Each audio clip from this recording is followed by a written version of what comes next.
Hi friends, welcome to Raising Lifelong Learners. I'm your host, Colleen Kessler, and this is the podcast where I encourage you to trust yourself and your differently wired kiddos as you help cultivate their curiosity, encourage them to discover the world around them, embrace who they are wired to be, all while helping them discover their passions, interests, and raise them to become the amazing adults they're meant to be. Hey, welcome back. This is episode 225. I'm so glad you are here today. We are going to be talking about commitment, what that means in relation to child development, specifically how we can help our kiddos develop a sense of follow through, right? Making a commitment to something, sticking with it, following through so they can have all the amazing social and emotional benefits that go along with that, like developing resilience and perseverance and a strong work ethic so that they can be the amazing adults they're meant to be. It's a great topic and an important topic for us as parents who are trying to raise the next generation of movers and shakers and success makers. So I encourage you to pop those earbuds in and listen. But before we get started on this episode, I want to give a special shout out and thank you to CTC Math, our season-long sponsor. We appreciate their support so much. If you haven't checked them out yet, check them out at ctcmath.com, and I'm going to tell you a little bit more about them later during this episode.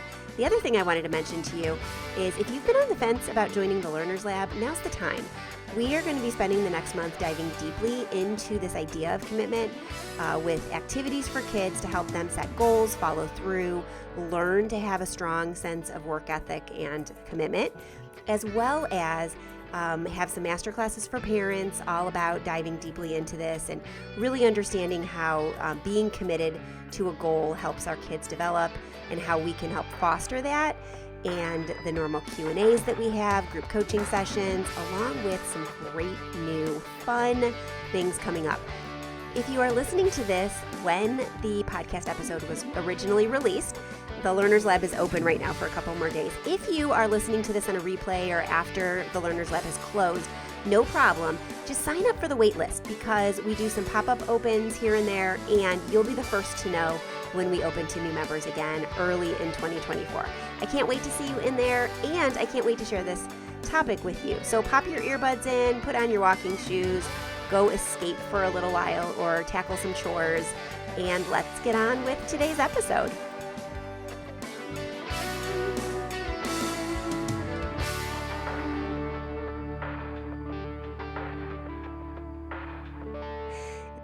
Hey there. Okay, I'm so glad that you're here today. This is a fun topic.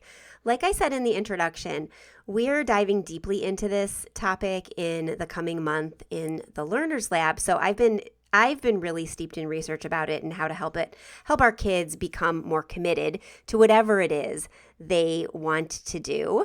And the research behind why it's important that our kids develop this perseverance and the sense of commitment is just wonderful and really supports the idea that we need to be aware of what our kids are capable of and help them know what they're capable of so that they can follow through and reach their goals in the future.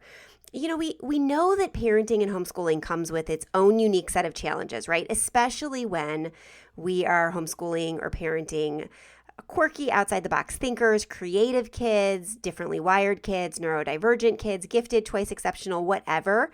It's hard for us to help them learn to follow through on commitments, on tasks, on all sorts of things, from their schoolwork to their chores to even projects that they're interested in. Sometimes our neurodivergent kids don't want to follow through, even if it's something they really wanted to do. And so it's not always easy to get that follow through and that commitment.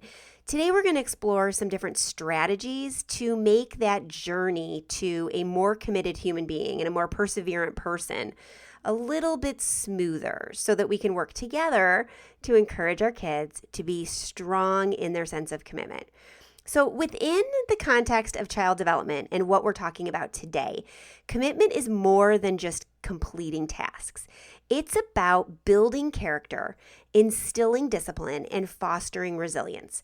It's kind of like we're laying the groundwork for a successful and a fulfilling future. Now, sometimes more difficult for some of our neurodivergent kids to develop this sense of commitment and this discipline and resilience and perseverance. And so we also need to be realistic with the kids that are in front of us. But ultimately, we want to keep nurturing our kids through baby steps to follow through and learn from their mistakes and their setbacks and to push through. What I always told my kids was that, sometimes what I'm asking you to do is harder for some than others. And it doesn't mean that it's less important for the person it's harder for. It just means it's going to take a little bit longer to get that skill. So for example, my oldest has ADHD and was very, very impulsive when he was young. And before we would go to family gatherings or even to stores or co-op or whatever, I would say, as a reminder, you need to follow the directions of the person whose house we're going to or the co-op's rules. And I know that that's harder for you. It's way harder for you than it is for your sister. Your sister does not have impulse control issues, so it's more natural for her to follow the rules and the structure of somebody else's place or the location that we're going. And so it's going to be easier for her to do what's expected in a given location than it is for you. And it doesn't make her better or you worse or anything. There's no good or bad or wrong or broken. It's just it is what it is. And so let's pinpoint or come up with some different ideas together that we could do if you're feeling impulsive or you're feeling like you're a little bit out of control. It's like what we worked on in occupational therapy with my third child, Logan, when she was going to occupational therapy for some of her impulse control and body control issues. It's all about building up the tools so your kids can be a little bit more successful each time they go out. And so with that specific example, that particular kiddo, we would have a signal if he needed a break or if he was feeling like, I just need to go away or check out for a little bit. We had an escape plan. We would go for a walk around the neighborhood if we were at a friend's house, or we packed up the different tools or resources, books, drawing pads, tablets if necessary, and we would have a plan. So my kiddo was also respecting the people who were around them and maybe not whipping out the tablet and putting on headphones and ignoring everybody in the middle of the family gathering, but excusing himself and going into another room and playing on his tablet for a while to check out and then come back in when he was feeling more regulated or calm. And so thinking about your kids and the different plans that you need to put in place for the specific kiddos that you have, but recognizing that being committed to following rules or following through on a task or whatever can be more difficult for some than others. And so it's our job as parents to recognize that and to help them build tools. We're going to talk more specifically about that in a little bit. But research shows that kids who learn commitment at a young age are more likely to excel academically, socially, and emotionally. They're more likely to develop strong interpersonal skills, and because it improves and increases their resilience, they're able to navigate life's challenges with confidence and push through and persevere when things get tough. So let's take a look at some of the ways that we can nurture commitment in our kids. Okay, we have to remember that all of our kids go through different developmental stages. And when we're talking about a neurotypical kid, we can pretty much kind of picture what their developmental stages are going to be like, which is why so many parenting books that are out there focus on the same types of stages that kids go through, right? The baby years, the toddler years, the preschool years, the elementary years, the middle school years, the pre-puberty and puberty years, the teenage years, the young adult college years. Most people, if we're, looking at a bell curve, right, the main chunk of that bell curve, most neurotypical people develop in a linear type fashion. And so some of our outliers, right, our neurodivergent kids are going to develop in a slightly different way. So we want to make sure that we're not only understanding what the typical developmental stages are for kids and people, but also what the developmental stages of our own kids are like. So this goes back to many of the previous episodes and resources on the site when I talk to you about being a student of your child, knowing your kid is key. So some kids, when they're toddlers, can do simple things like putting away toys, right? And as they grow, their responsibilities and their chores evolve. They have more schoolwork that's related to their day. They need to care for pets or help contribute maybe to family decisions if we're planning a vacation or something like that. They might be able to clean up their entire room without help. They might be able to fold the laundry or whatever. Whereas, our neurodivergent kids might be a little bit behind what we would expect of their same age peers, but developmentally, they're still learning how to go through, they're still working through those stages. I'll give you an example. One of my older kids, has always struggled with some sensory challenges, and one of the most triggering sensory experiences this particular kid faces is food, half-eaten, partially eaten food or leftover food on plates. And it gives this particular child a visceral reaction. A gagging reflex is induced, and they are just in meltdown and high alert mode when it comes to washing dishes or rinsing them off to put them in the dishwasher. And so that particular child, even though age-wise they should be able to wash dishes or rinse them all off and put them in the dishwasher, we don't expect that child to. That child does their own dishes because they've eaten the food, they can scrape their plate and, run it under the water and put it in the dishwasher. But that particular child does not load the dishes. If we get backed up on dishes or, if the pans need washed from preparing dinner, that particular child doesn't get that chore. That particular child, though, is expected to do other chores like folding laundry, washing a load of laundry, bringing the laundry down and sorting it, emptying the dishwasher once the dishes are clean. And so we might need to adjust our expectations a little bit so that particular child can be successful. It doesn't mean that child is incapable of doing chores and following through. It just means we need to adapt the expectations and possibly the chores so that child can be successful. And so we want to make sure that we're recognizing the stages that our kids are in and expecting appropriate things for that particular child's development. We also want to think about intrinsic versus extrinsic motivation. Intrinsic motivation is that drive that comes within.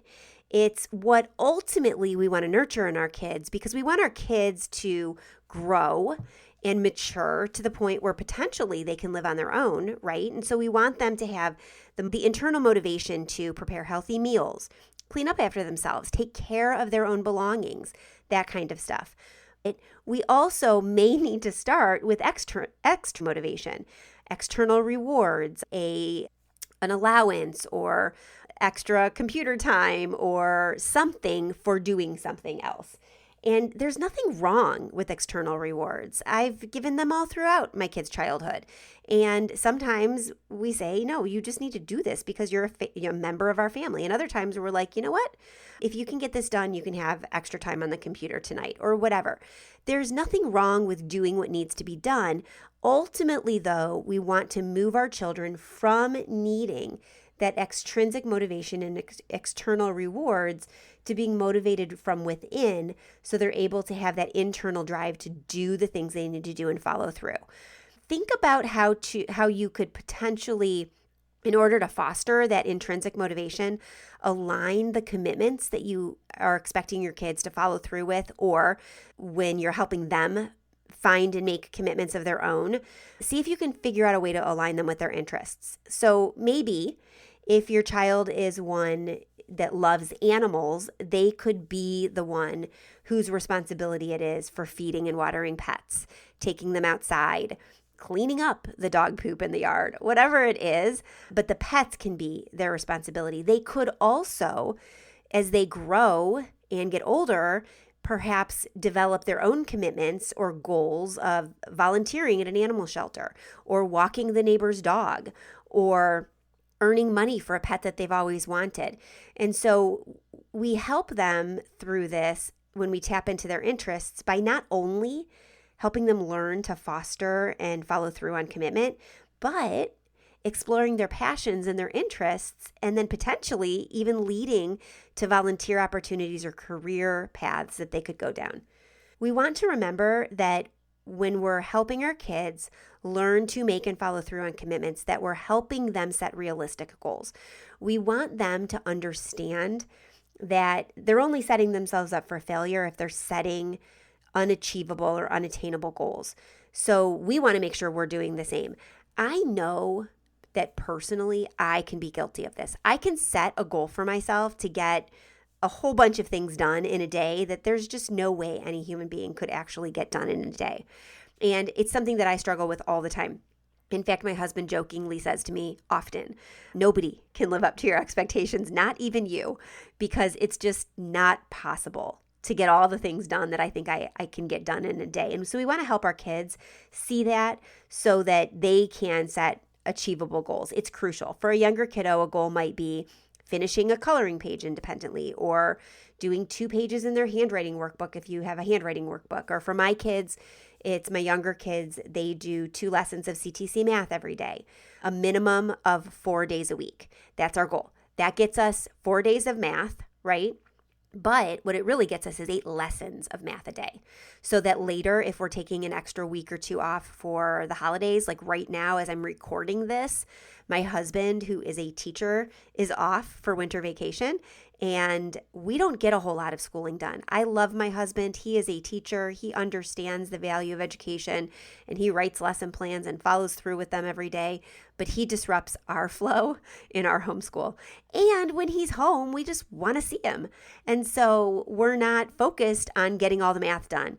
But by doing a minimum of 4 days of math a week with 2 lessons a day when we do math, because CTC is short, sweet, and to the point, then we can take those days when my husband's off of work, because it's not going to affect us because we're already ahead on the weeks that we're achieving 4 days of math. And actually, oftentimes we get 5 or 6 days of math in, because my kids aren't ruled by a school calendar, and so they don't think of school days, they just think of days. And so oftentimes they'll get up on a Saturday and they'll knock through 2 or 3 math lessons and be like, I did my math for today.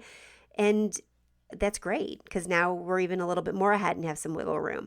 So it might be just getting 1 or 2 lessons done. It might be, as they get older, more complex tasks like working on a project, setting a goal, working through all the different steps to get to it, and fostering that goal.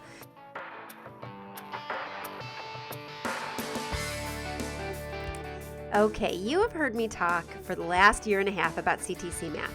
The reason I keep talking about it is that they really are a fabulous choice for homeschool math. We are customers. I have been using CTC math for several years. I pay for my own subscription and am an incredibly happy customer and consumer of the program. My youngest 2 use CTC, and it's perfect for both of their very different math experiences. One of my kids is a math go-getter and is a year ahead in math and prides himself on the fact that he can speed through it and do extra lessons to get ahead. We have all of the grade levels from kindergarten all the way to calculus at our fingertips, so he can progress as quickly as he wants to progress, and he loves it. My other one sometimes takes 2 or 3 tries at a lesson, because some concepts click pretty quickly and some concepts don't. And she has the flexibility to approach math in any way she needs to. The best part too is the folks at CTC Math are so helpful. They want you to succeed. There was one time where we just could not understand what they were saying and how it was going and how it needed to be explained. And we watched a couple of videos on YouTube, and just as a last-ditch effort, I emailed the support team there and I said, look, I am having so much trouble explaining this to my kiddo. Can you just break it down for me in another way? And they did. They want you to be successful. In fact, CTC Math is so convinced they can help you and your kiddo be successful that they have a lifetime money-back guarantee. Like, what company does that? They want you to be satisfied. They want your kid to learn. That is incredible, and that is a company I want to support. So, Check them out at ctcmath.com or go over to the show notes for this episode and click on the link. Let them know I sent you. Ask them questions. They are there to support you. ctcmath.com. CTC is the best, filled with the best people. All right, let's get back to today's episode.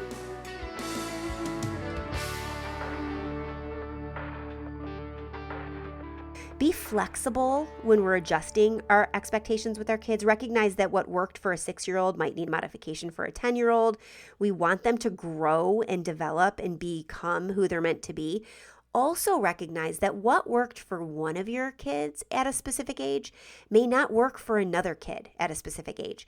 We say often that my youngest does not seem like a 10-year-old. That when my oldest was 10, he was doing way more independently than my current 10-year-old.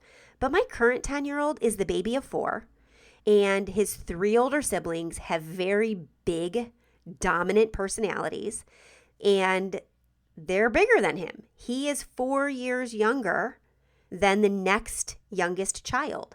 And so he's always been the one to be dragged along with what they're doing. And so, of course, he's going to seem less capable and less mature than the others when they were that age, because they've all done things for him and he hasn't had to do it himself. And so as we're trying to move him into maturity and move him into more independence, we're recognizing that he may need a little bit more scaffolding and handholding, because just by nature of being the youngest of the personalities that we have in our home, he needs a little bit more support. And that's okay. We just need to recognize, remember, be a student of our kids, recognize where they are and help them move forward. Okay, one of the most effective things that we can do when we're helping our kids set goals and follow through on those goals is to teach them strong communication skills. Communication is the cornerstone of success. It's really the cornerstone for success in every aspect. Parenting, education, any kind of hobby, any kind of skill, any kind of art. Being communicative and setting clear and positive expectation sets the stage for understanding, but it also sets the stage for collaboration, and that builds a level of support. So if our kids know that they can come to us and say, hey, I really want to try to do this, then we're going to say to them, they know we're going to say, okay, well, what steps do we need to put into place to make that happen for you? Let's sit down and brainstorm. And then sit down and brainstorm. Talk to them about the different steps that may need to happen in order for them to achieve the goal that they're setting for themselves. And as they start to do that, set up mini milestones, right? Checkpoints along the way, so that you're building the support system that they need and showing them how to set goals, how to set mini goals within, and giving them that sense of ownership. They're active participants in their commitments. It's super important for them to be active participants because, again, this builds into that internal and intrinsic motivation. Every one of our kids, just like every one of us, is going to come up against challenges or resistance as they're kind of working through their goals or trying to stay committed to a task that they had. My 3rd kiddo is phenomenal with all of the animals, and she's really developing a strong love of and talent in creative expression and art. She gets very distracted. She'll go up to her room to try to get it under control and clean it up, and she'll pick up a book and she'll sit down, and an hour will go by because she's read her book. And then she'll put the book down, she'll shake herself out of it, and she'll try to pick up some of the trash because that was the original mini goal that we had set together. And she'll see her artwork on the floor. She'll pick up her sketchbook, and she'll, instead of putting it on the desk and going back to finish picking up the trash, she'll pull out a marker and she'll start sketching. We want our kids to know that challenges happen, resistance happens, distraction happens. So we want to help them overcome that so that they can maintain the motivation and keep going, knowing that it's an ongoing process. And we can't expect our kids to do it off the bat. My husband and I were having a conversation the other day about this because my 10-year-old needed to clean his room. And he's got these 2 bins. So up in his room right now, is the old train table that has now made it through all of our kids. It's been a train table, it's been a Lego table, it's been an art table, it's been a project table, it's been all sorts of different things. And it's by far the best purchase I ever made. I invested in a very, very, very good one with these big wooden bins that roll out from underneath it. And those bins have become this like junk drawer. The bins are half his height because the train table's up above his waist. And so they've literally started collecting trash and stuffed animals and dirty clothes and all sorts of junk on top of the Legos that were in there. And for a while, I had the idea of sorting his Legos. And as any parent of Lego crazed children can attest, it's really hard to find a great organization system. And even worse, you can find them, right? You can find people who have mastered the art of Lego organization.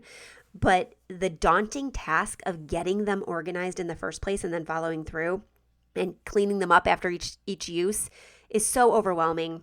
If you have any ounce of ADHD in your brain, it gets to be very, very difficult to follow through on. And so it's hard for us to do that. And it's really hard for an impulsive 10-year-old to do this. So as my husband and I were talking about this, I said, we have to go up there with him, or somebody has to. We can't just say, go organize your Legos or go clean up these bins. So the task was to clean up these bins. And I said to him, because the organization systems that we had weren't working. We tried by color, we tried by type. The little drawers we got for him just kept breaking. And so he actually enjoys digging through and building with whatever he can find to build after he's digging through. So fine. If that's how he wants to do it, it's absolutely fine. And so I said, that's fine. We just want them organized and off the floor, right? Or we just want them cleaned and off the floor at this point for my 10-year-old. So the goal was to get the bins emptied so that only Legos went in them. Because anytime I'd ask him to clean his room, he'd just dump everything in those bins and shove them under the train table, and they were just collecting everything. So I made several piles on his floor, and one was trash, one was like broken toys that he didn't need anymore, one was things that he's ready to get rid of and donate, and then one was Legos. And there were probably other ones in there. But my husband and I took turns because my husband kept saying, well, now he knows what to do. He can just do it. And I'm like, no, because he'll just get distracted. He doesn't have that perseverance and that organization and that intrinsic motivation, because his motivation is to play with the toys. And we want to help him set a goal, succeed, and then build from there. So the idea was go up there. We'll take turns, sit with him, keep encouraging him so that he's doing it and we're helping him to scaffold and get this big project done that's overwhelming and follow through. And then when he gets it done, let's have some kind of reward. And so the reward was hot chocolate and Lego building. And so sometimes we need to do that. As parents, we're our kids' first role models. We need to help them see what to do by setting the example and modeling for them. So we want them to see us set a goal and mini goals in between and follow through. And then we want to help them do it too. And that will allow them to grow so that the next time when they're playing, they'll put it back or whatever it is. And the next time we set a goal and we succeed in it, for example, I'll even share this most recent example with you. I have been working on a book. I've mentioned that a few times on the podcast and on my social media, and for sure in my membership community in the Learners Lab, but I've been working on a book. The book is coming out in July 2024. You're going to hear a lot more about it in the coming months. I'm so excited about it. I just got my sample, like the cover sample for approval from my editors. So pretty soon I'm going to be able to share the cover with everybody. The book is called The Homeschool Advantage, a child-focused approach to raising lifelong learners. It's so, so exciting. But it was a big project. It's very research-based. It's very conversational. So I had to distill this research down like I'm talking to you, but write it in a way that's still cohesive while integrating different stories from listeners and friends and my own stories. And my kids saw me working on this. In fact, at one point, it became too overwhelming to get the book done in my home office. So I booked myself into a hotel room, about an hour away from our home, so far enough away where my husband or my kids wouldn't just stop in and visit me, but close enough that I didn't have to spend all this time traveling. I booked myself into a hotel for 5 nights, so 6 days, 5 nights, and I just worked. I got giant Post-it sticky note chart paper, put all my research up, my outlines, things like that. I sent my kids pictures of what I've gotten done or what I had gotten done each night, and when I turned in the manuscript. So I got back from my 5-day trip, 6-day trip. I continued working on it. I had some very late nights. We would talk about it. And when we were all done, when I was all done and I turned in the manuscript, now of course I'm in the process of editing and all of that, it's fun, but a different kind of fun and not as crazy. We went out to dinner to celebrate because their lives were impacted, but I had made an accomplishment, right? I set a goal, I committed to it, and I followed through. We need to show our kids how to set goals. We need to show our kids how to commit to those goals and follow through. And then we need to let our kids see us celebrating that we've reached those goals. So we need to balance our commitments, our family responsibilities, and share with our kids how we're doing that so they know as they grow older. Finally, it's important, like I just said, to recognize that family plays a vital role in reinforcing commitment. This is something our kids need to know that everybody can be a part of. We can all be a part of cheering each other on.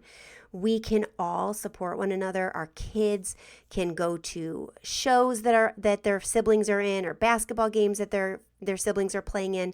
They can cheer them on or encourage them when they're working towards a goal. They can help them with getting their rooms done or whatever. They can celebrate with each other and help each other because you're modeling how you celebrate with them and help them out, and vice versa. Building a supportive environment just pays dividends for us, right? It brings us all closer together. It makes our shared goals. It helps us have conversations later in these shared stories and allows our kids to see the fruits of labor. Lets them see how following through and staying committed to a goal or a project and making it happen can be really, really fulfilling. So whenever you have something going on, whenever you are committing to something new, is that as we're entering the new year, right? This podcast episode is airing on December 27th, the end of December, just in time for the new year. So many of us make New Year's resolutions or commitments or choose a word of the year or a task that they're going to do. Why don't we think about doing that as a family? Set family goals and commit to them. Set individual goals and commit to them, and commit to cheering one another on. Setbacks are inevitable, but it's so valuable for all of us to see each other being accountable and working towards our goals, and knowing that there's someone there to talk them through it and cheer them on. Setting goals and staying committed to your goals is a lifelong skill. It's a journey of growth for us and our kids. It allows them to have an intrinsic drive to stay committed to the promises they make, the goals they set, and builds into their future because they become more resilient, they become more fulfilled, more successful, and more motivated to be the people that they're meant to be. I'd love to know some things you do to encourage your kids to set goals and stay committed to them, or commit to a team or a project or something else. If you think about it, hop on over to social media or my inbox at support@raisinglifelonglearners.com, or the show notes for this episode over at raisinglifelonglearners.com/podcast. There's a voicemail widget. Send me a message. Let me know what you do to help your kids stay committed to the goals that they set and help them follow through and build this motivation to get things done and to be the people that they need to be or want to be. Maybe what you do can inspire somebody else, and maybe what they do can inspire you. I'd love to share some of your thoughts in the future here. So stop over to the show notes, raisinglifelonglearners.com/podcast. Leave me a voicemail, send me a message, hit reply on an email that you get and let me know that. and share the podcast out with others. I would love for you to keep in touch and tell me what you thought was something that you could do, that you learned from this episode, or something that you do already that's working for you. And in the meantime, help your kids set goals. Find something that you can do as a family together and set that goal and work towards it and motivate one another. You guys are in it together. You have this great family and you are the absolute perfect parent for those kids and the best teacher that they could ever have. You are in this homeschooling world for a reason and you can do this. So stay committed, stay focused, stay motivated, and share how you're doing and what progress you're making. We're going to be back next week, same time, same place, with a really fun interview. I'm excited about this one. This next one is for all of you parents of gifted and twice exceptional kids. I'm excited to share this interview and this new book with you by a great author that I have followed for a while. So tune in next week for that, and share, send out this podcast to others, encourage others to listen to it, leave a rating or review if you think about it on any podcast app that you listen so that others can find the podcast. It really does help and sends the message to the podcast gods out there to share the algorithms, right? The algorithmic feeds that this is a podcast that others need to listen to. I'm so grateful for your support. I'm so grateful for you. And I hope you all, if you're listening to this in real time, have a healthy and happy new year. And I can't wait to many, many, many more fun, great, and informative episodes and interviews in the coming year. Have a great one. I will talk to you soon. Bye for now.